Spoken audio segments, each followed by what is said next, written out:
Assalamualaikum and greetings. My name is Muhammad Adib bin Abdul Rahman. My metric number is B0819102557. For this assignment, our group will present on malware, challenges and solutions.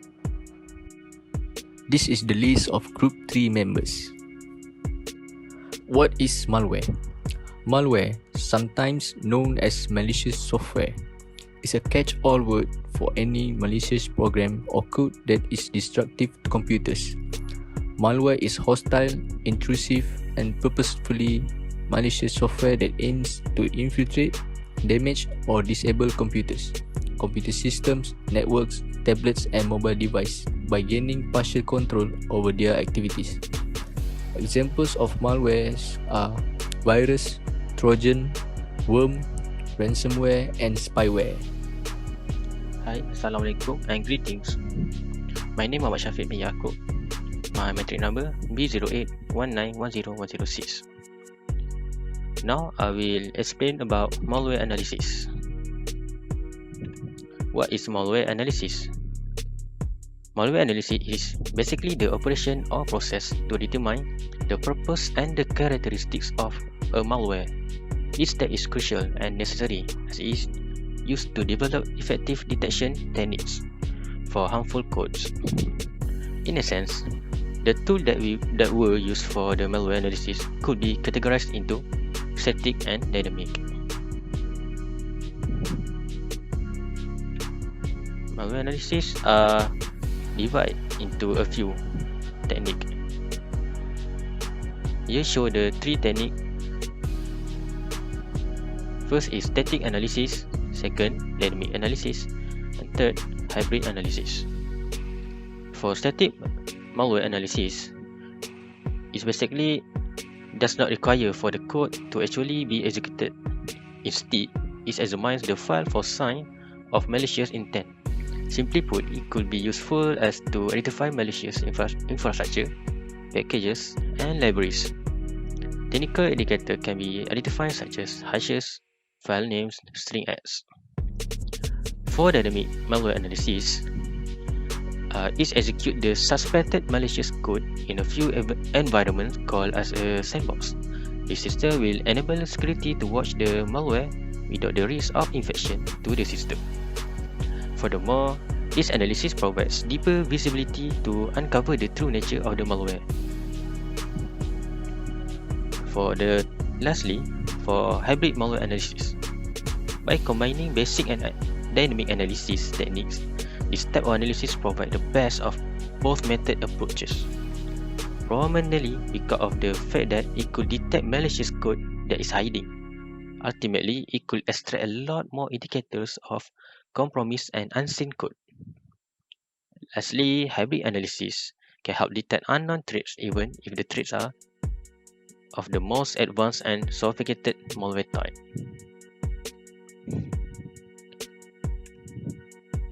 Next is type of malwares. Malware type continue to evolve despite a 39% decrease in malware worldwide in 2022. Some malware types have even become hybrids of one another over time, as they use similar malware attack methods, such as using logic bombs. The following are the most common malware types to identify.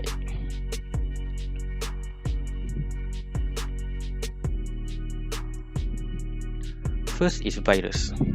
Almost all viruses are attached to an executable file, which means the virus will present on the system but will not spread until the infected program is opened by a user. Viruses are frequently born on the internet and spread via the download of a virus-infected file, peer-to-peer, file sharing, or email attachment. For the second one, worm. Worms are one of the most common type of malwares. A worm is a self-replicating program that infects other computers without the need for human intervention. They can also arrive as attachment in email or direct message, or as removable media. Worms can perform a variety of actions including deleting or modifying files. Next, Trojan. Trojan is a malicious piece of software that masquerades as legitimate software and tricks user into running and executing it on their system.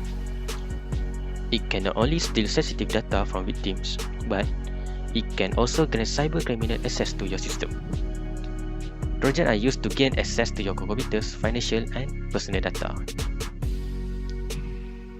For the fourth one, spyware.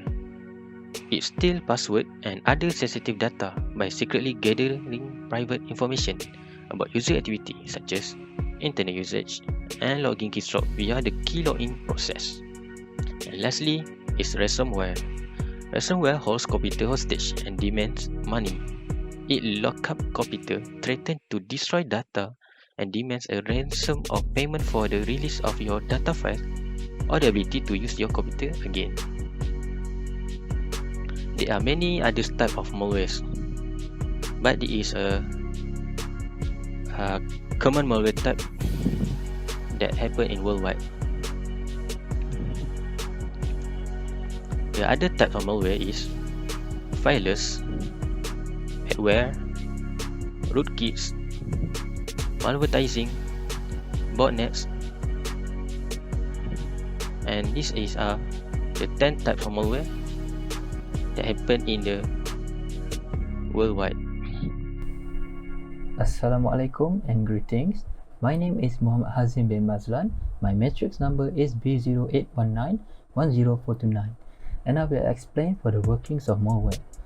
Malware is basically they self-replicate or multiply in parts of the file system so that it couldn't be identified or recognized by a single glance. And malware works by installing applications that override the management of system resource. They also block access to system files and change permissions on their own without our knowledge. And next, it shows numerous ads on browser. That's when we know that malware is at work. So next, it also breaks the system file process, thus rendering the device as inoperable.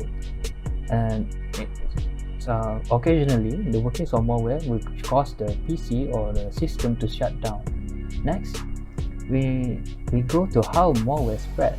So malware could spread by email, messaging apps, drive by downloads, exploit, physical media, infected ads, and personal installation. For email, if the user has been hacked, malware could attempt to hijack the computer to send emails of infected content or links to malicious websites. The process occurs when a recipient clicks the link and thus triggering the cycle of infection once again. So next, by messaging apps, malware could also spread by overriding the message clients to send infected contents to the links of the victim's contact. So next, for the infected ads, attackers or hackers will inject the malware into ads and upload those on popular sites. So by clicking them, it will also repeat the cycle of infection to the system. For the drive-by downloads, it basically occurs when a dangerous or malicious website automatically download malware into the user device without our knowledge. So for the personal installation, this could happen because some apps could act like a spyware, promptly acting without the victim's consent. For the physical media, hackers load the malware into the USB flash drive and deliver the device to the unsuspecting victim. For the exploit, basically it is bits and pieces of codes engineered to take advantage of vulnerable coding inside the program or apps. So they blend it into they mesh themselves into the programs, so they become a blended threat specializing in exploiting packages or programs inside the system. Assalamualaikum and greetings. My name is Muhammad Hilmi bin Zakaria. My number B0819101116. I will talk about impact of malware. First, malware will steal your sensitive information. One of the most dangerous and costly consequences of malware is a data thief. Hackers can collect your personal and corporate information once software such as spyware and Trojan have been installed on your system. Second, malware will slow your computer. When a piece of malware has been activated, it begins to eat a significant amount of RAM on your computer. Many varieties of malware also reproduce themselves and take up a lot of space on your hard disk, leaving little place for a real program. This lack of space might result in a slow computer. Finally, restrict access to your file. Malware may harm or remove data and program on your computer in a variety of ways. Not be able to access many of the files following a cyber assault unless your data is backup on another hard drive or cloud server. Symptom of malware. Sluggish computer. A slow computer is one of the most prevalent indication of malware. Lack of storage may suck out storage space, leaving real application and data with a limited space. Crashing or freezing. Regular computer crashes might be caused by either technical issue or malware. Pop-up and unwanted program. The most unpleasant indication of infection is constant pop-up or strange toolbar. Spam. Any kind of unwanted, unsolicited digital communication that get sent out in bulk. So next on how to prevent malware. So basically, we could prevent malware by using antivirus software, get an ad blocker, purchase apps from trustworthy sources, backup data regularly, and update software regularly, and beware of phishing websites and scams. So that's it to how to prevent malware. To sum up all our presentation, malware has the ability to harm any computer or system. Malware is capable of wreaking havoc on a computer's network. It is used by hackers to steal passwords, erase information, and disable machines. A malware infestation may cause a slew of issues that impair your business day-to-day operations as well as its long-term security. To keep malware from infecting the system, a lot of analysis is done. Different sorts of analysis are used to prevent different types of malware.